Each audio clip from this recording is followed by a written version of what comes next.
Nós temos um tema para hoje, o tema é o esconderijo do Altíssimo. Vamos lá? Vamos mais uma vez? Vamos, nova unção, 1, 2, 3, vai! Bom demais, bom demais. Quero entender que esconderijo é esse. Então vamos lá, hoje eu tenho uma ajudante aqui mais uma vez e a gente começa essa leitura. Vamos lá, vamos ler, podemos ler? Vamos lá, versículo de número 1 do capítulo 19 do primeiro livro dos Reis. Acabe fez saber a Jezabel tudo quanto Elias havia feito e como matara todos os profetas à espada. Então Jezabel mandou um mensageiro a Elias a dizer-lhe: façam-me os deuses como lhes aprouver, se amanhã a estas horas não fizer eu a tua vida como fizeste a cada um deles. Temendo, pois, Elias levantou-se e para salvar a sua vida se foi, e chegou a Berseba, que pertence a Judá, e ali deixou o seu moço. Ele mesmo, porém, se foi ao deserto, caminho de um dia, e veio e se assentou debaixo de um zimbro, e pediu para si a morte, e disse: basta, toma agora, ó Senhor, a minha alma, pois não sou melhor do que meus pais.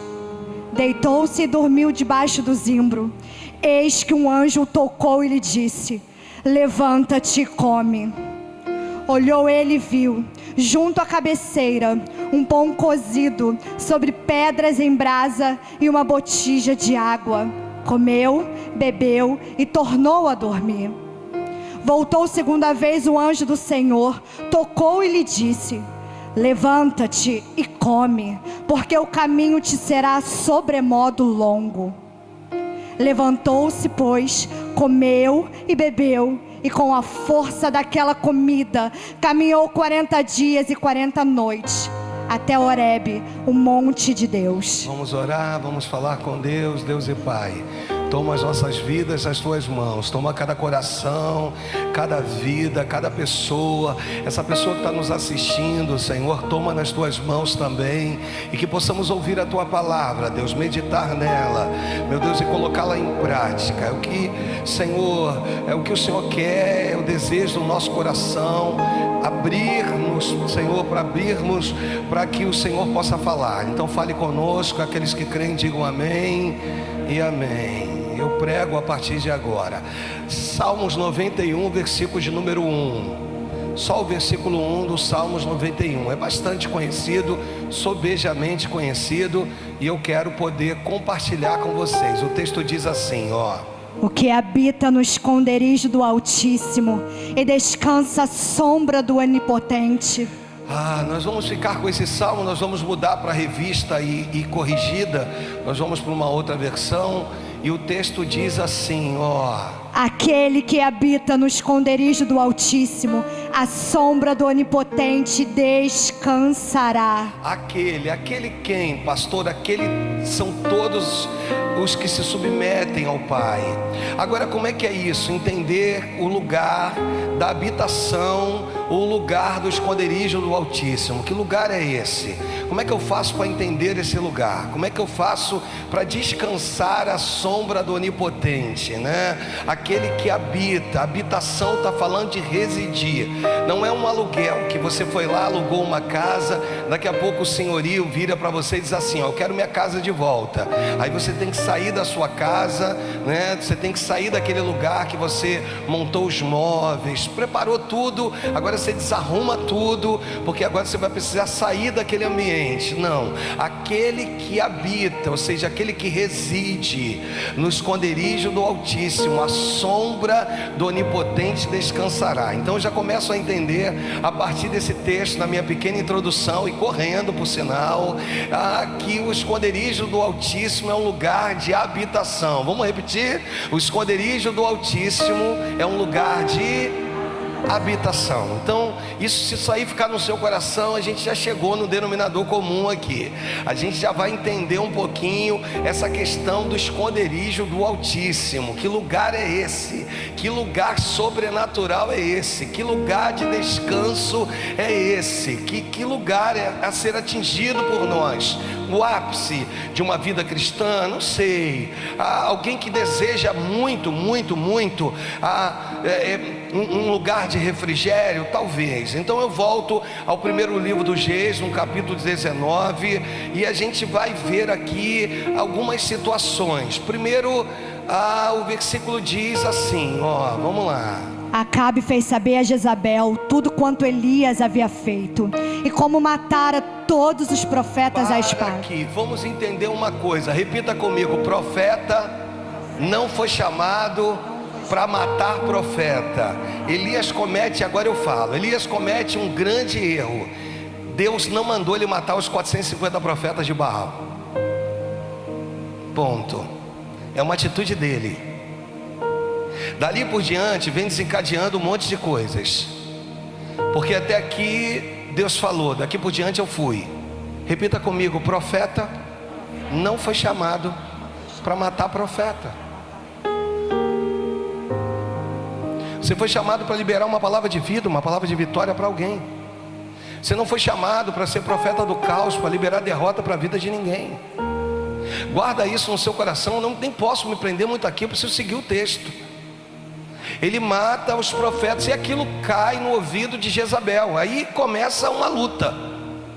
Agora aqui vira um transtorno. Versículo de número 2, o texto diz assim, Então Jezabel mandou um mensageiro a Elias a dizer-lhe: façam-me os deuses como lhes aprouver, se amanhã a estas horas não fizer eu a tua vida como fizeste a cada um deles. Versículo de número 3, o texto diz: temendo, pois, Elias levantou-se e para salvar sua vida se foi. Para aqui um pouquinho para a gente entender. Como é que pode o profeta da restauração, o cara que ora em menos de 15 segundos Deus derrama fogo, agora fica com medo de uma palavra? O poder da palavra, irmãos. Agora ele tem medo de uma palavra. Entenda o que acaba de acontecer aqui. Ele recebe uma palavra que paralisa o ministério dele. Existem palavras que são lançadas para paralisar o seu ministério. Existem bocas que se abrem simplesmente para paralisar a sua vida ministerial, para, destruir um processo lindo que Deus tem feito contigo nessa terra. O que o inimigo quer é prolongar algumas coisas na sua vida. O que ele quer é adiar outras na sua vida. O que ele quer é tirar o vigor da tua juventude. Porque se tu servir a Deus no vigor da tua juventude, você vai dar mas muito resultado para o Senhor e na obra de Deus. E o que ele quer fazer? Ele quer prolongar isso na sua vida. Ele quer adiar algumas coisas na sua vida. Repita comigo: o inimigo da minha alma, a partir de hoje, não terá mais voz sobre o meu ministério. Você entende isso? Você recebe isso? Tudo que estava estancado, paralisado na sua vida, volta à ativação, você vai voltar a brilhar, você vai voltar. Por que brilhar, pastor? Porque você é o reflexo de Cristo na terra. Por isso que você precisa brilhar. Você não precisa ter medo das trevas, porque no mais profundo abismo lá Ele é contigo. E esse texto agora ele recebe uma palavra que alcança o seu coração. Deus quer blindar o seu coração nesses dias.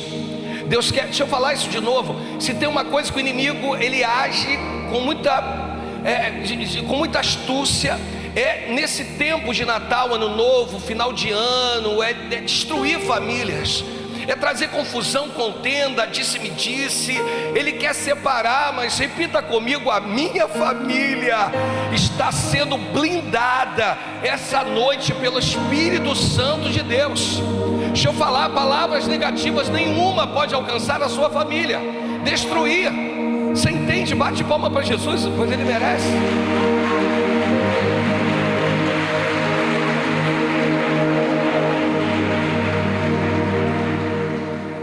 Versículo E nesse versículo é bem especial, porque o que ele faz? Ele teme de uma tal maneira que ele deixa o seu moço. A parte final do versículo diz: e ali... E chegou a Berseba, que pertence a Judá, e ali deixou o seu moço. Versículo de número 4, para a gente prosseguir aqui. Ele mesmo, porém, se foi ao deserto, caminho de um dia, e veio e se assentou debaixo de um zimbro, e pediu para si a morte, e disse: basta, toma agora, Senhor, a minha alma, pois não sou melhor do que meus pais. Repita comigo: debaixo de um zimbro. Deixa eu falar para você: zimbro, um tipo de árvore que cresce no deserto, um tipo de árvore que frutifica no deserto. Então ela tem algumas coisas aqui muito boas. Ela não só cresce e frutifica, como ela dá sombra. Ele vai e encontra um zimbro. Olha para o pastor, por favor. Eu não sei como está a sua vida hoje, eu não sei qual é o quadro da sua vida hoje. Nós temos vivido um maior tempo, onde o número de depressões tem aumentado de forma assustadora no nosso meio, do povo de Deus. Eu não sei como é que está a sua vida hoje, eu não sei como é que você chegou aqui, eu não sei de que forma você entrou por essas portas, mas uma coisa eu quero te dizer: Deus sempre prepara um lugar de refrigério para a tua vida. Ele foi, o texto diz que ele mesmo, porém, se foi ao deserto. Não foi o Senhor quem o levou ao deserto, mas ainda assim Deus separa um zimbro para que ele possa ali se reclinar e possa esperar a resposta de Deus, ou aquilo que Deus iria fazer. Então é esse Deus que nós servimos, lindo demais. Você se vai para o deserto por conta própria, mas Ele tem todo um cuidado de preparar um pé de zimbro, sabe? Ele tem toda uma árvore que vai, se necessário for, te oferecerá frutos, mas o mais importante, te oferecerá uma cobertura espiritual, para que o sol não te atrapalhe, para que o sol, não te destrua. Mas eu sigo, porque também não é onde eu quero parar nem me prender. Versículo de número 5 desse texto. Deitou-se e dormiu debaixo do zimbro. Eis que um anjo tocou e lhe disse: levanta-te e come. Olhou ele e viu, junto à cabeceira, um pão cozido sobre pedras em brasa e uma botija de água. Comeu, bebeu e tornou a dormir. Entenda uma coisa: ele olhou e viu junto à cabeceira, Deus envia um anjo. Aquele anjo representava o próprio Deus. E ele olha junto à cabeceira um pão cozido sobre pedras em brasa e uma botija de água. Aí o texto diz que ele comeu e bebeu e tornou a dormir. Versículo seguinte: voltou segunda vez o anjo do Senhor, tocou e lhe disse: levanta-te e come, porque o caminho te será sobremodo longo. Levantou-se, pois, comeu e bebeu, e com a força daquela comida caminhou 40 dias e 40 noites até Horebe, o monte de Deus. Ele caminha 40 dias e 40 noites. E aí agora a gente pira. Agora aqui fica muito difícil de entender. Agora aqui fica muito complicado de entender. O que pastor fica complicado de entender? Que vão existir coisas dentro do agir de Deus que geram uma crise em nós, uma verdadeira crise dentro de nós. Inadmissível, irmãos, comer o que comi e chegar aonde eu cheguei. Ele come, ele bebe e ele caminha 40 dias. Deixa eu repetir para você: inadmissível. Quando eu olho aquilo que eu comi, quando eu entendo aquilo que eu bebi, e quando eu entendo que eu cheguei onde eu cheguei, inadmissível. Eu não consigo entender isso. Com a força daquela comida, eu cheguei. Com a força daquele pão, daquela água, de coisas tão simples, eu cheguei. 40 dias sendo sustentado por aquilo que ele comeu, pelo pão que ele comeu, pela água que ele bebeu, e ele chega. Isso vai mexendo com a gente, porque tem uma outra coisa aqui que eu preciso compartilhar com vocês. Ele só come porque alguém dá para ele. Então ele come porque alguém deu a ele. E aí começa a mexer com a gente mais ainda. Foi alguém que deu a ele o que ele comeu, que o sustentou durante 40 dias. Se eu repetir isso para que isso fique no seu coração, é um nível de alimento que sustenta uma caminhada de 40 dias. Tem um destino, o destino é um monte, mas tem um percurso a ser percorrido, tem uma trajetória a ser seguida. E ele come, e ele bebe, e ele caminha. Aqui a gente aprende que o que menos importa é o que me foi oferecido, e o que mais importa é quem me ofereceu. Se eu repetir para tu pegar no teu espírito aí, o que menos importa aqui é o que eu comi, é o pão, é a água que eu bebi. O que mais importa aqui é quem me enviou o pão e a água. Porque nós vamos ver que aquele que me envia, que te envia, aquele que enviou para Elias o pão e a água, sabia das suas necessidades. E isso aqui é algo que a gente precisa trabalhar no nosso coração. É entender que quem dá sempre será maior do que aquilo que foi dado. Deixa eu repetir isso: quem dá sempre será maior do que aquilo que foi dado para você. Você está sendo sustentado por um pão, por uma água, mas não é o pão, não é a água, é quem te deu o pão, é quem te deu a água. Porque quem te deu garante que você vai chegar lá. São dias difíceis, deixa eu voltar a falar sobre isso. São dias conflitantes, mas aquele que te deu algo tão simples, aquele que pega Elias e diz assim: Elias, eu vou te dar pão e eu vou te dar água. Algo tão simples, mas aquele que deu tinha poder, ou tem poder, melhor dizendo, para me dar algo tão simples e fazer com que o simples nas minhas mãos produza. Eu gosto do apóstolo Paulo porque ele me diz assim: porque a nossa leve e momentânea tribulação produz, ela precisa produzir eterno peso de glória. Tribulação que não produz não serve de nada. Toda tribulação precisa produzir, mas entenda uma coisa: ela é leve e momentânea, vai passar. Mas existe um Deus que te conhece, um Deus que agora vira para Elias e diz assim: Elias, com pão e água eu vou te sustentar 40 dias.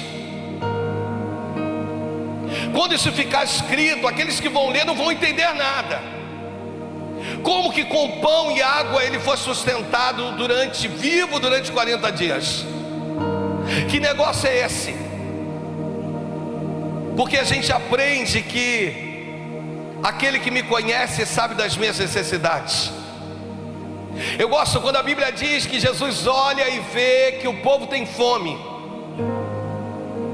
Eram aproximadamente 5.000 homens, fora mulheres e crianças. O meu olhar aqui é um olhar cheio de dificuldades devido à minha miopia, ao meu estigmatismo. Mas Jesus, quando olha, ele vê do primeiro ao último, irmãos. Tem um Deus que te conhece, tem um Deus que sabe das suas necessidades. Quem deu água para eu beber sabia da minha sede. Quem trouxe o pão ou enviou o pão sabia da minha fome. E agora esse pão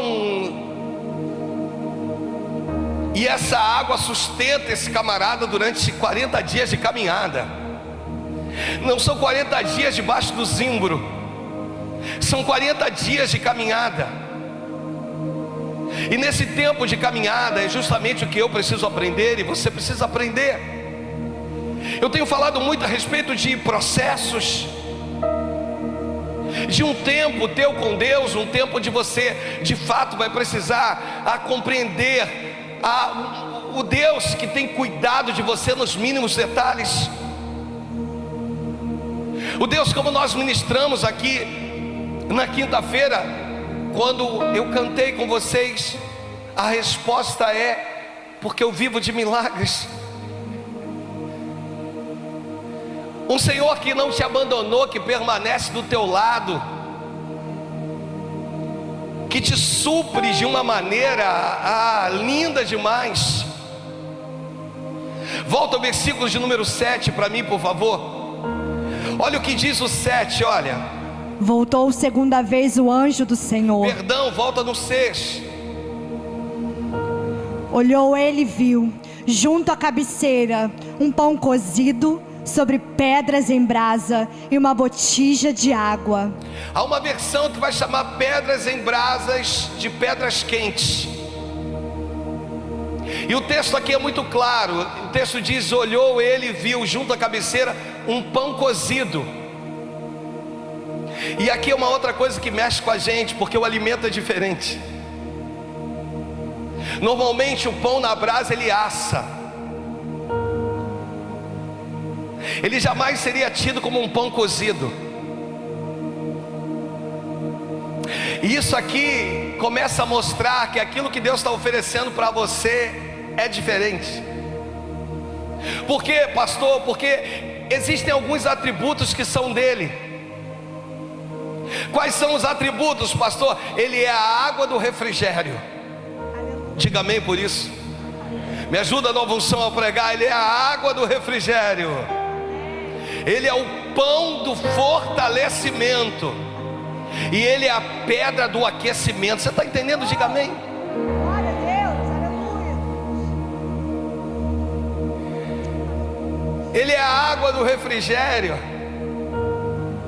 Eu bebo dessa água e não tenho mais sede. Ele é o pão do fortalecimento. Eu como desse pão e não tenho mais fome.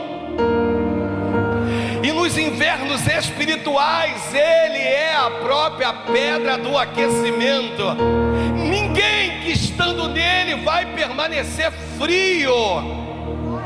Se você estiver no Senhor, se você quiser estar no Senhor a partir de hoje, se prepare, porque ele é a pedra do aquecimento. Aquilo que paira sobre ele, aquilo que está debaixo da vontade dele, aquilo que está fazendo, aquele que faz a vontade dele, irmãos, esse é aquecido. Se você chegou aqui frio, fria, receba o aquecimento do Espírito Santo, no nome de Jesus, no nome de Jesus.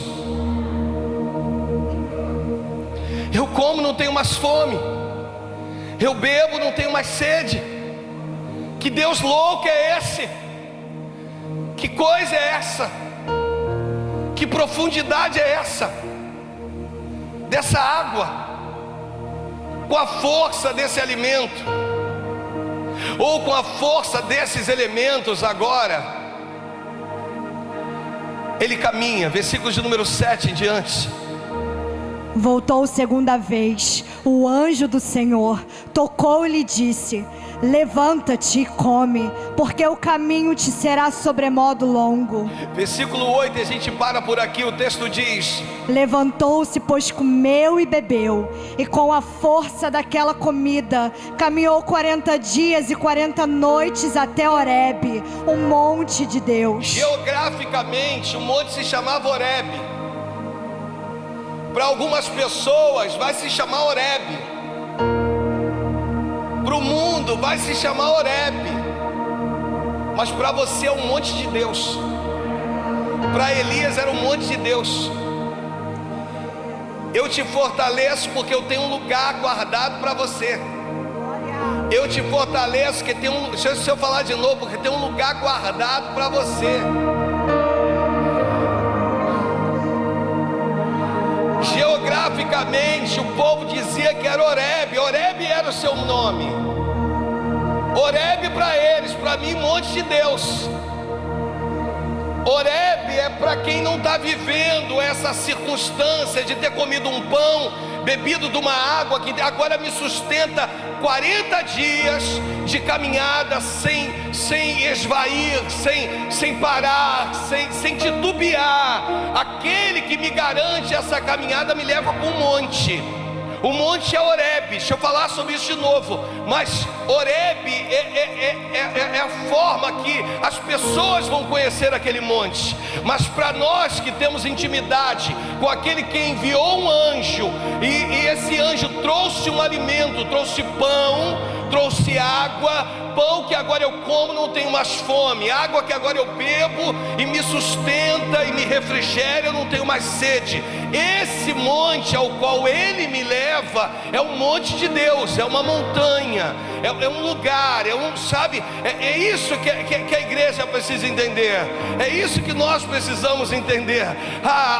O nível da representação geográfica é Horebe, mas para mim é monte de Deus. Para Elias, você está vivendo um tempo de conflito, um tempo de luta. Repita comigo assim: olha, para o mundo é Horebe, para mim, é um monte de Deus. Você está entendendo? Diga amém.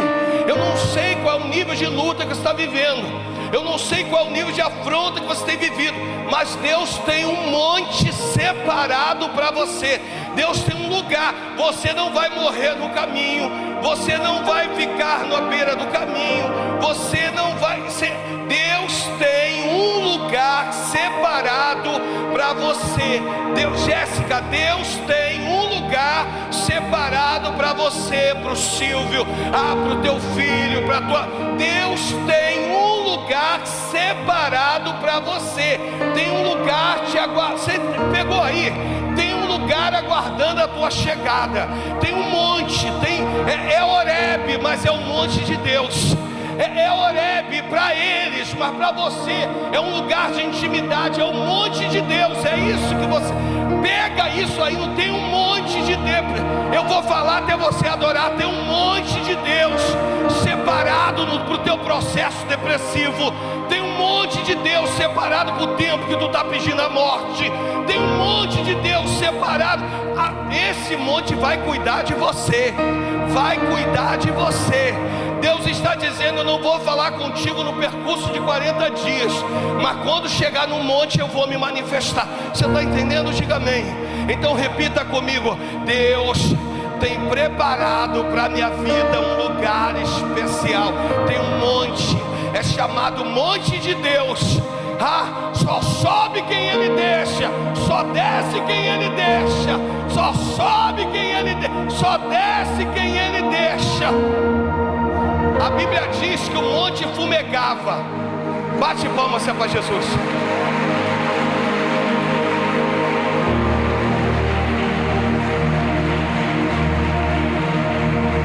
Estou terminando.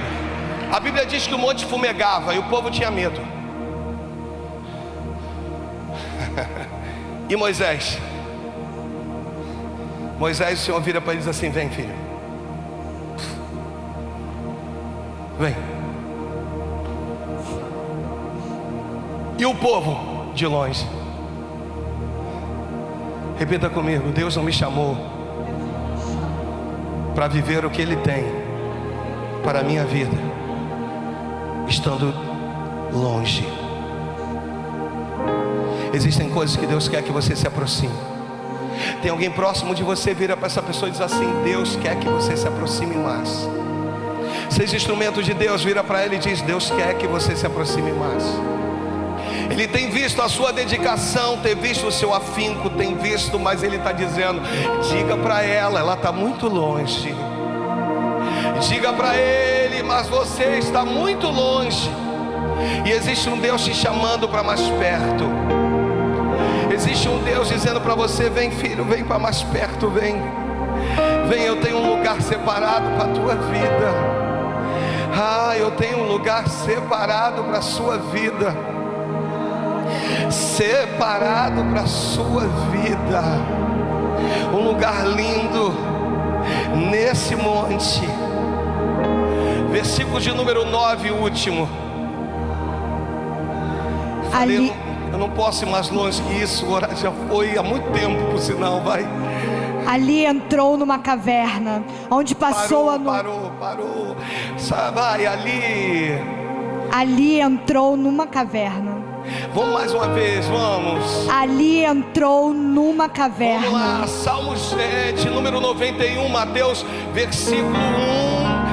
Vamos colocar de novo na RC, por favor. Vamos lá, na revista corrigida. Vamos entender isso aqui. Vamos lá. O texto diz aquele. Vamos ler juntos, nova unção. Vamos lá para a gente terminar. 1, 2, 3, vai. Aquele que habita no esconderijo do Altíssimo, à sombra do Onipotente, descansará. Vamos ler mais uma vez. 1, 2, 3, vai. Aquele que habita no esconderijo do Altíssimo.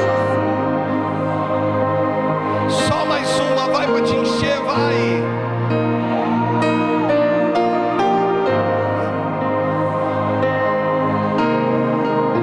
Põe lá no versículo 9 do primeiro livro do Gênesis, capítulo 19.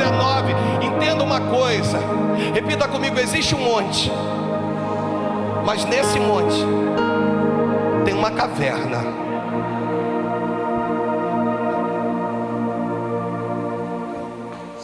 Santo. Glória.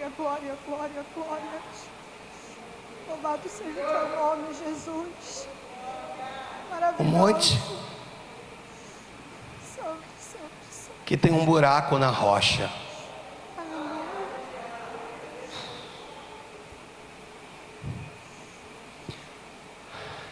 Aí ele entra.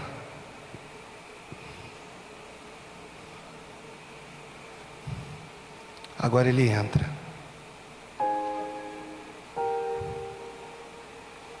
Está tão ferido. Está tão triste. Coração fragmentado. Cheio de dúvidas. Entristecido. Pensando em tirar a própria vida. Sem forças.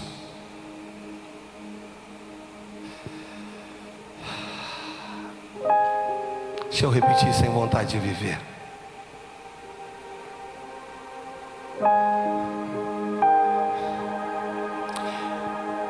Deus o conduz até o monte Horebe, chamado Monte de Deus.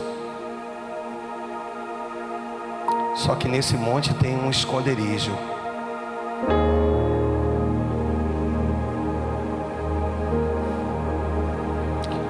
Quando ele entra, ninguém o encontra. A partir do momento que ele entra, ele é guardado. É um monte, mas tem um buraco na rocha. É um monte, mas tem um lugar secreto. É um monte, mas tem um lugar especial.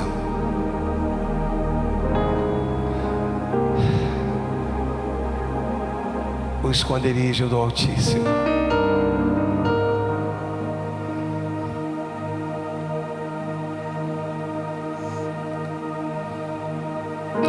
Nesse monte tem uma caverna dentro da rocha. Deixa eu te falar uma coisa. Existe um lugar de esconderijo que te guarda nos dias mais difíceis da tua vida. Só o fato de você estar no monte de Deus já valeu. Mas se hoje viro para você e te digo que além do monte de Deus tem um esconderijo, tem uma caverna. Dá uma impressão que não há luz na caverna, mas ele manda te dizer que ele é a luz. Não há escuridade para ele num ambiente que é dele. Ele está dizendo: você entra e parece que a iluminação do lado de dentro é maior do que a iluminação do lado de fora. Quanto mais você entra, mais você se envolve com esse ambiente, mais paz você tem. Esse lugar traz para a tua vida tudo aquilo que você precisa, tudo aquilo que você necessita. Esse lugar traz para a tua vida a paz que você vem procurando há muito tempo e não encontra. O esconderijo do Altíssimo. É um buraco.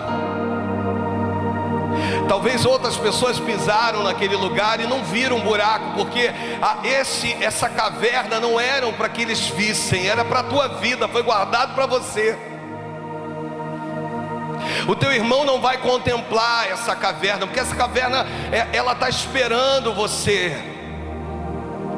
É ali que ele vai concluir um processo de tratamento. Vai ser ali, naquela caverna, que ele vai se manifestar. E não você precisa entender, você precisa entrar. Entra, hoje o que o Espírito me manda te dizer é o seguinte: entra nessa caverna.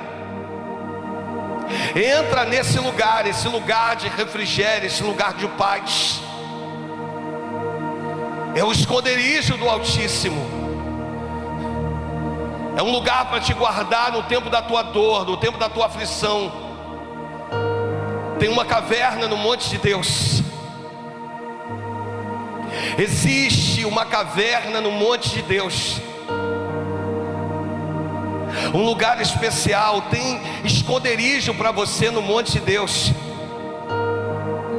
Eu amo a bênção sacerdotal, e eu amo quando o texto vai dizer assim: que o Senhor te abençoe e te guarde. Repita comigo: que o Senhor.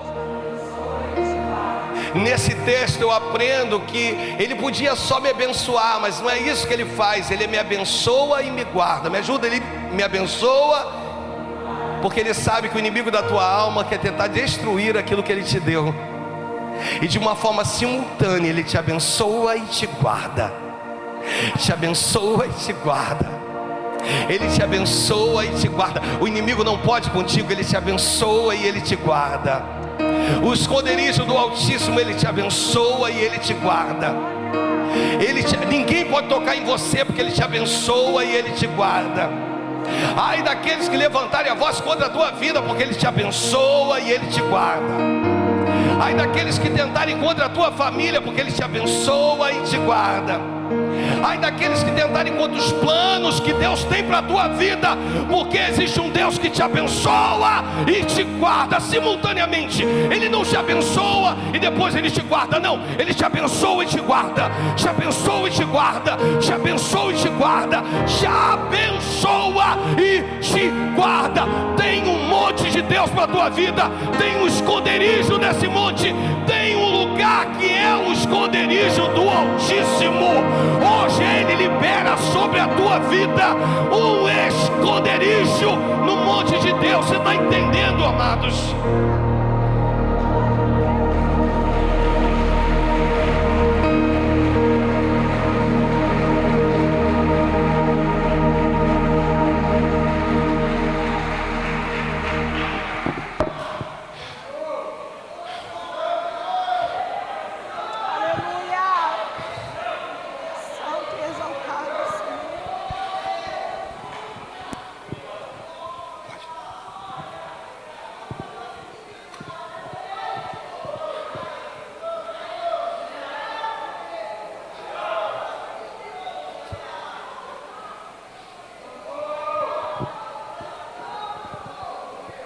Às vezes você não está entendendo nada.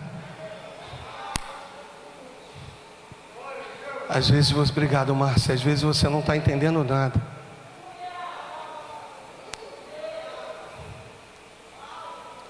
Ele é o pão que te alimenta.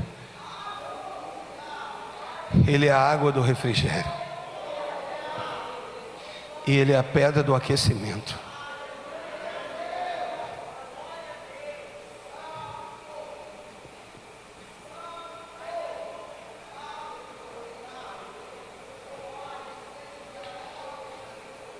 Eu gosto quando o texto diz que Josafá teve medo. Eu gosto desse texto. Sabe por quê? Porque eu aprendo nesse texto que Deus entende quando eu tenho medo.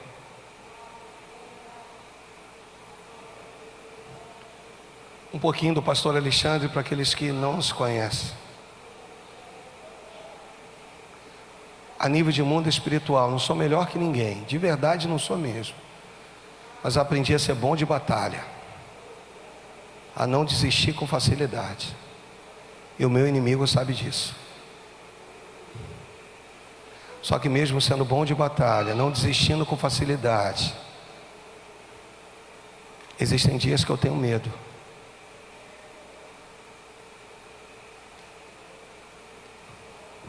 E eu não tenho vergonha de demonstrar para Deus que eu tenho medo. Eu não tenho vergonha de virar para Ele e dizer: o que vai ser, Deus, daqui por diante? Como é que vai ser? Às vezes entramos nas cavernas, entramos no esconderijo do Altíssimo. Estamos rodeados de pessoas, mas parece que estamos sozinhos. Te dá a impressão em algumas vezes que as tuas orações não estão sendo ouvidas. Quando não, Deus ouve as suas orações a favor de pessoas, mas parece que quando se diz respeito a você, as coisas estão estagnadas. Há um Deus dizendo assim: aproveita o momento meu contigo, nesse lugar que eu preparei para você, no meu esconderijo. Saboreie esse momento. Eu gosto de Zacarias quando ele diz assim: Ele vai me ensinar a valorizar o dia dos pequenos começos. Às vezes o teu ministério está começando no esconderijo do Altíssimo, no monte de Deus, um tempo de tantas incertezas, de tantas coisas.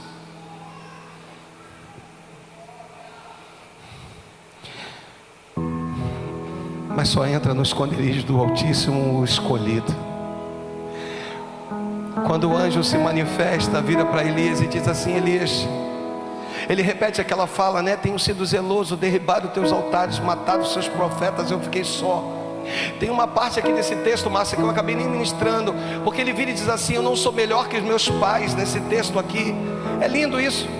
Procura nos versículos, Mateus, para mim. Não sou melhor que os meus pais. Quando ele vai pedir a morte, ele vira para Deus e diz assim: eu não sou melhor que os meus pais.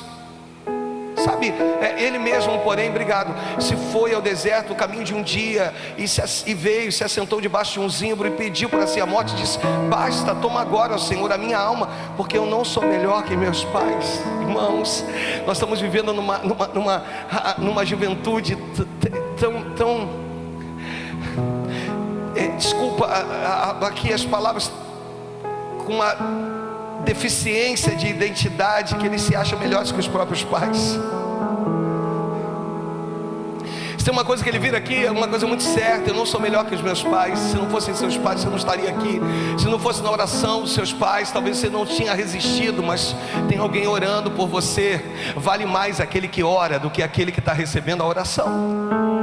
Vale mais aquele que deu o pão do que o pão que foi dado por aquele que deu o pão. Desculpa.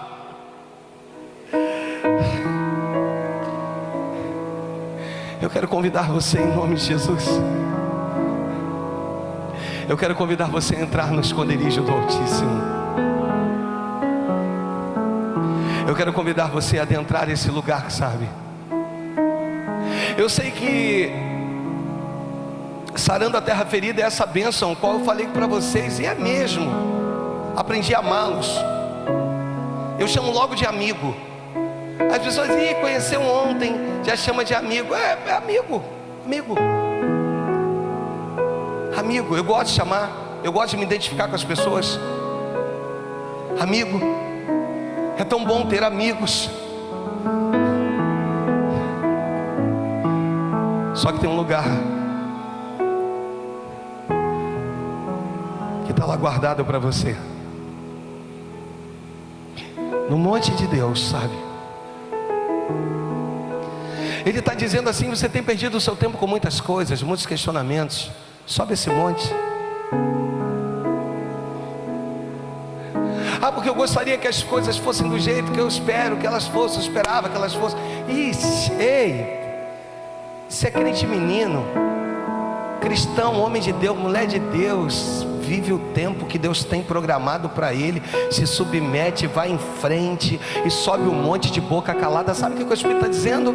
Fecha a tua boca nesse tempo de adoração.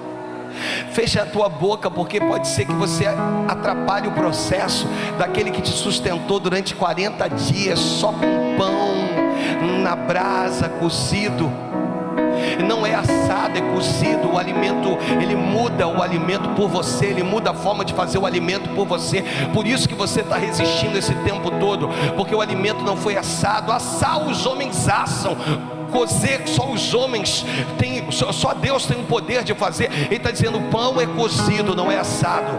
Assado qualquer um poderia fazer, mas eu tenho o poder de fazer algo diferente sobre a tua vida. Eu tenho o poder de te dar uma água que tu vai beber e tu não vai mais ter sede. Só eu tenho esse poder. Ele está dizendo: igreja, esse é o apelo que eu faço para vocês. Igreja, que vocês possam subir um monte. Diga assim: eu quero subir um monte da adoração. Diga, eu quero subir um monte da adoração. E eu quero entrar no secreto de Deus. Eu quero poder entrar e descobrir o esconderijo do Altíssimo. Eu quero entrar nesse lugar e eu quero ter tempo com Deus, para que Ele possa ter tempo comigo. Eu quero te convidar a se colocar de pé em nome de Jesus. Eu queria que aí no teu lugar você pudesse curvar a sua cabeça. Isso, curve a sua cabeça aí no teu lugar.